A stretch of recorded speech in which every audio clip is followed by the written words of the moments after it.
জুবিনৰ নিচিনা মহান আত্মাই বহুত কষ্ট পাব। কি বুলি ক'লে বাইদেউ? নিচিনা মহান আত্মাই বহুত কষ্ট পাব। জুবিন দাৰ আত্মাই কষ্ট পাব? এই মূৰত নাই চুলি টাকলি, কি কথা ক'লে বাইদেউ আপুনি?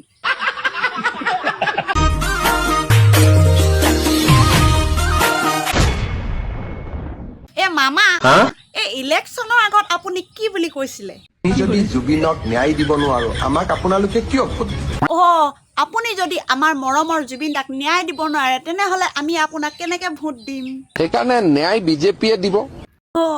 ন্যায়টোতো বিজেপিয়ে দিব, আগতেও শুনিছিলো আৰু এতিয়াও শুনি আছো, খালি ন্যায়টো বিজেপিয়ে দিব, কিন্তু ক'ত দিলে? ন্যায়টো দিলোৱে। ন্যায়টো কেতিয়া দিলে? আমি দেখোন গমেই নাপালো।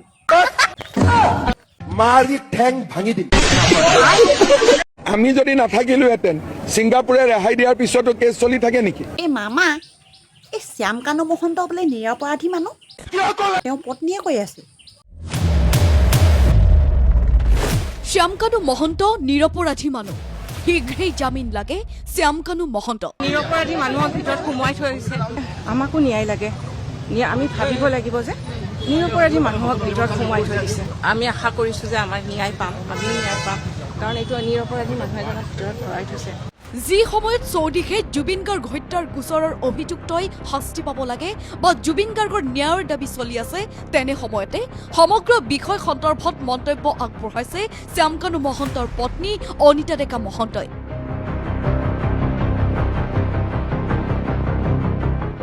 শ্যামকানুৰ পত্নীৰ মতে শ্যামকানুৰ সৈতে বহুত অন্যায় হৈছে, বিনা কাৰণত জেলত আছে শ্যামকানু মহন্ত।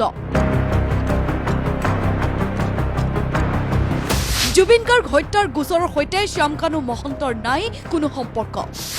শ্যামকানু জেলত থকা বাবে জুবিনৰ মহান আত্মাই কষ্ট পাইছে, কাৰণ জুবিন গাৰ্গে ভাল পোৱা মানুহবোৰ জেলত সোমাই আছে। জুবিনৰ নিচিনা মহান আত্মাই বহুত কষ্ট পাব। কি বুলি ক'লে বাইদেউ? নিচিনা মহান আত্মাই বহুত কষ্ট পাব। জুবিন দাৰ আত্মাই কষ্ট পাব? এই মূৰত নাই চুলি টাকলি, কি কথা ক'লে বাইদেউ আপুনি? যে তেওঁ যিটো ভিজন তেওঁ শ্যামকানুৰ লগত শ্বেয়াৰ কৰিছিল, সেই মানুহজনক যে আজি তেওঁক ভিতৰত ভৰাই থৈ দিছে। চ' মই এই ঈশ্বৰলৈ প্ৰাৰ্থনা কৰিছো যে আমিও যাতে ন্যায় পাওঁ।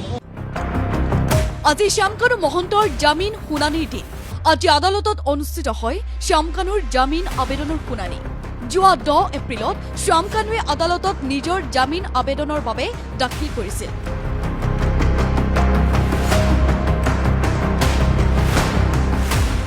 আজি আদালতত জামিনৰ বাবে যুক্তি দৰ্শাইছে শ্যামকানু মহন্তৰ অধিবক্তাই। এইবাৰ গুৱাহাটীৰ অধিবক্তা নিয়োগ কৰিছে শ্যামকানুৰ পৰিয়ালে।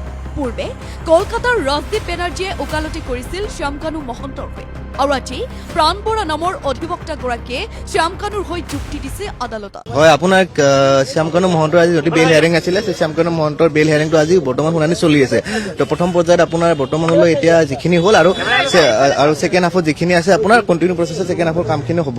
আৰু আপোনাৰ সিদ্ধাৰ্থ যিখন বেইল পিটিশ্যন ফাইল কৰিছিল তাত তেখেতে কিছুমান ভুল কৰিছিল, তো ভুল কৰাৰ বাবে সেইখন আপোনাৰ নতুনকৈ মানে ফাইল কৰিব দিছে তেখেতক। আৰু সাধাৰণতে যেতিয়া এজন এডভকেট আপোনাৰ নিয়োগ কৰে তেতিয়া আমি ভাবোঁ যে তেখেতৰ পৰিয়ালে কৰিছে, কাৰণ আজি তেখেতে বেইল হিয়াৰিং যোনটো আছিলে আপোনাৰ শ্যামকানু মহন্ত তেখেত আহিছে, প্ৰাণবৰা ছাৰ আহিছে, তো তেখেতে আজি বেইল হিয়াৰিংটো তেখেতে মুভ কৰিছে। ৰাজীৱ বেনাৰ্জী আপোনাৰ ভিডিঅ' কনফাৰেন্সৰ থ্ৰুদি দেখিছোঁ তেখেতক, ভিডিঅ' কনফাৰেন্সত তেখেতে আছে, আৰু ইপিনে প্ৰাণবৰা ছাৰে ইয়াত ফিজিকেলি আপোনাৰ আৰ্গুমেণ্টটো কৰিছে।